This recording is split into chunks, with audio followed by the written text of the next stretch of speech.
sua maior importância, já que absorve luz e utiliza sua energia para realizar o processo de fotossíntese nos vegetais. Além da clorofila, os vegetais também possuem carotenoides, que são importantes para o amadurecimento dos frutos. Antes de amadurecer, o vegetal geralmente é rico em clorofila, mas possui pequena quantidade de carotenoides. Contudo, durante o amadurecimento, há o desaparecimento da clorofila e o aparecimento dos carotenoides. Por isso, temos a sensação de que a fruta está mudando de cor. Os carotenoides estão presentes em vários vegetais e causam as sensações das variadas tonalidades de amarelo, laranja e vermelho, que são observadas em cenouras, mangas, caquis, tomates, mamões, pimenta vermelha e etc. Os flavonoides, assim como os carotenoides, são pigmentos naturais responsáveis pelas variadas sensações de cor que temos ao observar flores, frutos, raízes, sementes e folhas da maioria dos vegetais, possuindo a função de protegê-los contra a luz, insetos, fungos, vírus e bactérias. Essas substâncias também possuem outras funções importantes, pois são controladores dos hormônios vegetais e são responsáveis por atrair os animais que fazem a polinização, e por isso são importantes para a reprodução das plantas. Além disso, são poderosos antioxidantes, por isso têm atraído a atenção de muitos pesquisadores para usá-las na nutrição preventiva, pois, da mesma forma que protegem os vegetais, podem contribuir para a prevenção de importantes patologias, como câncer, inflamações, alergias, úlceras, dentre outras. Além disso, são utilizados pela indústria alimentícia como corantes, aromatizantes e antioxidantes. Muitos são os compostos desenvolvidos pelo homem que absorvem e refletem a luz da região visível, causando uma sensação de cor. Alguns deles foram inspirados na natureza, por exemplo, as quinonas, uma ampla classe de compostos que enxergamos como coloridos e que, por isso, são utilizados em vários tipos de tintas. Possuem estruturas similares à da alizarina, que foi encontrada em diversos objetos na antiguidade. Desde esse período, continua a ser utilizada ao longo dos séculos. A alizarina é uma substância que enxergamos como vermelho, sendo extraída de plantas do gênero Rubia, tais como Rubia ticturum e Rubia cordifolia, originadas na Europa. Existem muitos outros compostos que possuem estruturas similares à da alizarina. Dentre eles, podemos citar os derivados da parabenzoquinona, que não causam sensação de cor. Porém, quando são introduzidos substituintes como os grupos CH3, OCH3, SCH3 e CH3,2, formam-se os derivados que absorvem na região do visível. Quando a parabenzoquinona é substituída por um grupo CH3, há um aumento no comprimento de onda máximo de absorção, pois esse grupo apresenta um efeito indutivo da dor de densidade eletrônica ao anel da parabenzoquinona. Portanto, esse anel fica mais rico em elétrons e, consequentemente, a diferença de energia entre os orbitais HOMO e LUMO diminui. Mas, o composto substituído continua absorvendo luz na região do ultravioleta, e é, por isso, que nos parece incolor. Quando os grupos são doadores de elétrons por ressonância, esse efeito é acentuado. A parabenzoquinona pode passar a absorver no visível e nós podemos detectar essa modificação, pois enxergamos essas moléculas como coloridas, como é o caso de quando está substituída pelos grupos OCH3 e NCH3,2. O grupo FCH3 também é um grupo doador de elétrons por ressonância.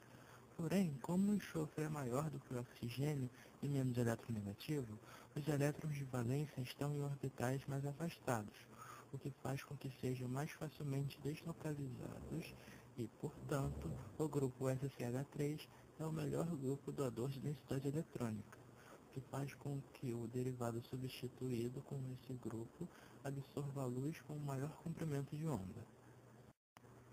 Além dos derivados da parabenzoquinona, muitos outros compostos com estruturas semelhantes absorvem e refletem luz com comprimentos de onda da região do visível, causando no nosso cérebro a sensação de cor. Dentre eles, podemos citar a antraquinona, que quando não está substituída, absorve luz com comprimento de onda de 405 nanômetros para que seus elétrons sejam deslocalizados do HOMO para o LUMO. Portanto, absorve luz de alta energia próxima da região do ultravioleta e reflete os outros comprimentos de onda, ativando, assim, os cones sensíveis ao verde e ao vermelho. Por isso percebemos a cor amarelada. Nesse caso, a transição eletrônica ocorre entre não ligante e p antiligante. Para que a transição eletrônica entre π ligante e π antiligante ocorra, a antraquinona absorve luz com comprimento de onda de 325 nanômetros, que está na região do ultravioleta. O comprimento de onda de absorção da antraquinona, assim como discutimos para a parabenzoquinona, pode variar em função dos substituintes presentes na molécula. As posições dos grupos também influenciam na sensação de cor que a molécula causa.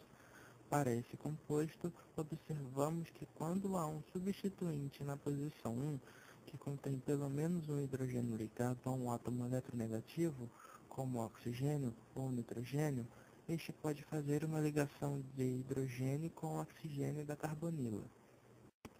Essa ligação não ocorre quando o grupo está na posição 2, porque ele fica muito distante da carbonila. Ela estabiliza a molécula e faz com que a deslocalização eletrônica seja menos efetiva. Consequentemente, a diferença de energia entre HOMO e LUMO é maior. Portanto, para realizar a transição eletrônica, a absorção de luz com menor comprimento de onda. Os compostos que possuem substituintes nitrogenados possuem maior absorção que os compostos que possuem substituintes oxigenados. Já observamos esse efeito para os compostos derivados da parabenzoquinona. Como o oxigênio é mais eletronegativo que o nitrogênio, os elétrons do nitrogênio estão mais deslocalizados do que os do oxigênio. Para os compostos que possuem nitrogênio como substituintes, podemos observar que a absorção aumenta com a metilação, e isso se deve ao fato de o grupo metila ter o maior efeito indutivo da dor de densidade eletrônica. Existem muitas outras moléculas que fazem parte do grupo das quinonas.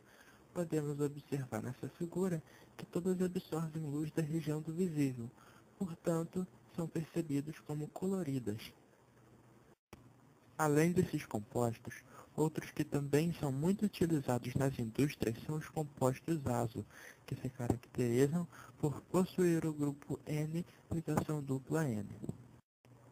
Os comprimentos de onda de absorção máxima para os compostos azo variam conforme os substituintes e as posições destes nos anéis aromáticos.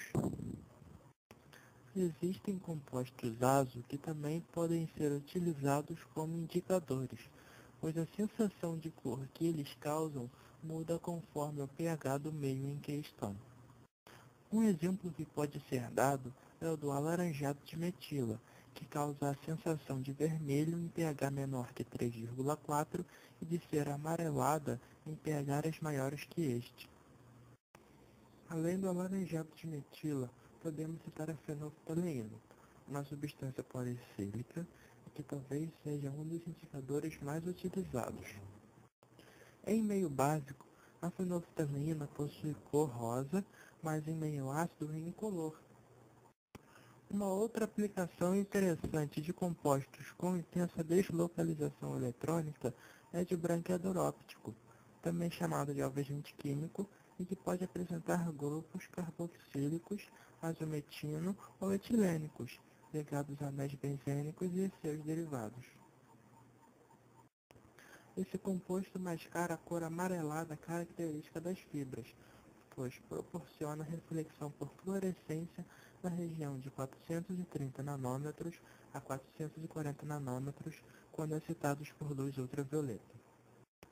Os branqueadores ópticos são muito utilizados em materiais de limpeza como alvejantes e sabões em pó, além de serem corantes de tecido e papel. Nesse texto, discutimos somente algumas moléculas que causam sensação de cor. Muitas outras poderiam ser mencionadas, mas é interessante parar por aqui.